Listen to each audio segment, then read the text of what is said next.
আলাইকুম সবাইকে নুসরাত মিনি কিচেনে। কাঁচা আমের টক মিষ্টি ঝাল ঝাল আম শর্ত একদিন অথবা 2 দিনের রোদেই শুকিয়ে যাবে। এই আম শর্ত বাজারে এখন প্রচুর পরিমাণে কাঁচা আম পাওয়া যাচ্ছে, সেই সঙ্গে রোদও কিন্তু মাশাআল্লাহ।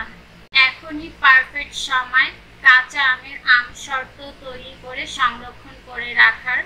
টক ঝাল মিষ্টি এই আম শর্তটা বাচ্চারা খুবই পছন্দ করে খায়, তাই একটু বেশি পরিমাণে তৈরি করে সারা বছর সংরক্ষণ করে রাখতে পারেন।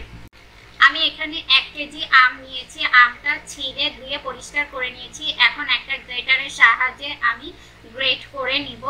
আপনারা চাইলে ছুরি অথবা বটিতেও ছোট ছোট টুকরো করে নিতে পারেন। সবগুলি আম গ্রেট করা হয়ে গেলে এখন আমি একটা মিক্সিং বোলে তুলে নিব।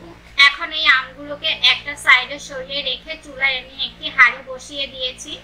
এখন আমগুলোকে হাঁড়িতে দিয়ে সিদ্ধ করার জন্য আমি দিয়ে দিব 1 কাপ পরিমাণ পানি। পানিটা কারো ক্ষেত্রে কম বেশি লাগতে পারে। এই পর্যায়ে চুলার জালটা আমি মিডিয়াম টু লোতে রেখেছি। এভাবে অনবরত নেড়ে চেড়ে আমটাকে সিদ্ধ করে নিব। আর পানির পরিমাণটা এভাবে দিতে হবে, আমটা সিদ্ধ হয়ে যাবে, তবে একেবারে শুকিয়ে যাবে না। আর আম শর্তটা বানানোর জন্য আমটাকে খুব ভালোভাবে সিদ্ধ করে নিতে হবে। আর আমি আমটাকে ঢেকে সিদ্ধ করিনি। আপনাদের যদি মনে হয় একটু শক্ত আছে, ঢেকে সিদ্ধ করতে হবে, তাহলে ঢেকে দিবেন। আর দেখতেই পাচ্ছেন আমটা পুরোপুরিভাবেই সেদ্ধ হয়ে গিয়েছে, একেবারে শুকিয়েও যায়নি, আবার অতিরিক্ত পানিও নেই। এখন চুলা থেকে আমটাকে নামিয়ে আমি কিছুটা ঠান্ডা করে নিব। কিছুটা ঠান্ডা হয়ে যাওয়ার পর আমি একটা ছাঁকনিতে আমগুলি নিয়ে নিচ্ছি। আম শর্ত বানানোর জন্য অবশ্যই এভাবে ছাঁকনিতে নিয়ে তারপরে ছেঁকে নিতে হবে, না হলে আঁশ থেকে যাবে। আর যদি ছেঁকে নেওয়া হয় তাহলে আঁশটা আর আম শর্তর ভিতরে থাকবে না। ছেঁকে নেওয়া হয়ে গিয়েছে। আমরা খুবই সুন্দর একটা আমের স্মুথ পিউরি পেয়েছি। এরপর এই আমের পিউরিটাকে আবারও আমি একটা প্যানে নিয়ে নিচ্ছি। আর দেখতেই পাচ্ছেন এখানে বেশ ঘন একটা পিউরি তৈরি হয়েছে। আমের এই পিউরিটা যদি ঘন হতো তাহলে অনেকটা সময় ধরে জাল করে ঘন করতে হতো। যেহেতু আমের এই পিউরিটা অনেকটা ঘন, তাই অনবরত নাড়তে হবে, না হলে নিচ থেকে পোড়া লেগে যাবে। আর যদি পোড়া লেগে যায় তাহলে আম শর্তটা খেতে একদমই ভালো লাগবে না। কিছুক্ষণ জাল করার পরে আমি দিয়ে দিচ্ছি এখানে 1 কাপ চিনি। 1 কাপ চিনিতে খুব একটা মিষ্টি হবে না, তবে আপনারা আপনাদের টেস্ট অনুযায়ী বাড়িয়ে কমিয়ে নিতে পারেন। চিনিটা দেওয়ার পরে আরো বেশ কিছুটা পাতলা হয়ে যাবে, চিনি থেকে পানি ছেড়ে দেবে। এটাকে আরেকটু জাল করে ঘন করে নিতে হবে। এখন আমি দিয়ে দিব 1.5 টেবিল চামচ পাঁচফোড়ন। তারপরে আবারও একটু নেড়ে দিব।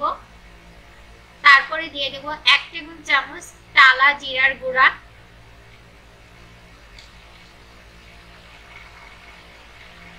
তারপরে দিয়ে দিব 1 চামচ বিট লবণ।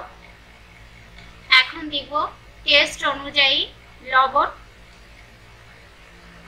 এখন সবকিছু একত্রে ভালো করে মিশিয়ে নিব। এখন দিয়ে দিব চিলি ফ্লেক্স। তারপরে আবারও একটু মিশিয়ে নিব। আমি চেক করে নিয়েছি, আমার মনে হলো আর একটু চিনি দিতে হবে, তাই আমি আরো 1.5 টেবিল চামচ চিনি দিয়ে দিলাম। এখন আবারও ভালো করে মিশিয়ে নিব।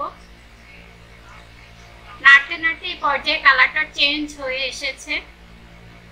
আম শর্ত বানানোর জন্য মিশ্রণটা পুরোপুরি ভাবে হয়ে গিয়েছে, মোটা মোটা বলক উঠে এসেছে। এখন আমি চুলাটাকে বন্ধ করে একটু ঠান্ডা করে নিব এই মিশ্রণটাকে।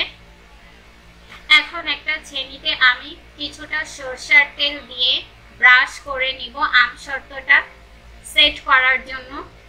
তেলটা ব্রাশ করা হয়ে গেলে মিশ্রণটা আমি ছেনিতে দিয়ে দিচ্ছি রোদে শুকানোর জন্য। আম শর্তটা আমি একটু মোটা করে রাখবো, আপনারা চাইলে পাতলা করেও দিতে পারেন। সেক্ষেত্রে আপনাদেরকে 2টা ছেনিতে আম শর্তটা শুকাতে দিতে হবে। এরপর আমের মিশ্রণটা আমি এই ছেনির চারপাশে ছড়িয়ে দিচ্ছি। ভালোভাবে ছড়িয়ে দেওয়ার পরে এবার এগুলোকে রোদে দেওয়ার পালা। বারান্দা অথবা ছাদে, যেখানে আপনাদের সুবিধা মনে হয়, তবে আমি ছাদেই রোদ দিব। এই আমসত্ত্বটাকে রোদ দিতে আমার 2 দিন লেগেছে। আর দেখতেই পাচ্ছেন ছাদে যাওয়ার কারণে পাখিতে খেয়ে ফেলেছে।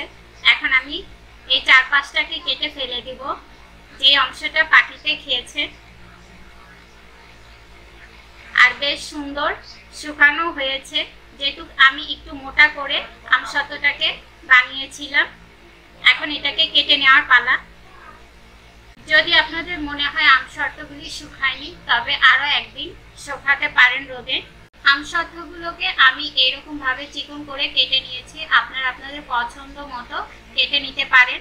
আর এই আমসত্ত্বটাকে আপনারা নরমাল ফ্রিজে রেখে 1 বছরের জন্য সংরক্ষণ করতে পারেন। আর দেখতেই পাচ্ছেন আমসত্ত্বগুলি কতটা লোভনীয় লাগছে।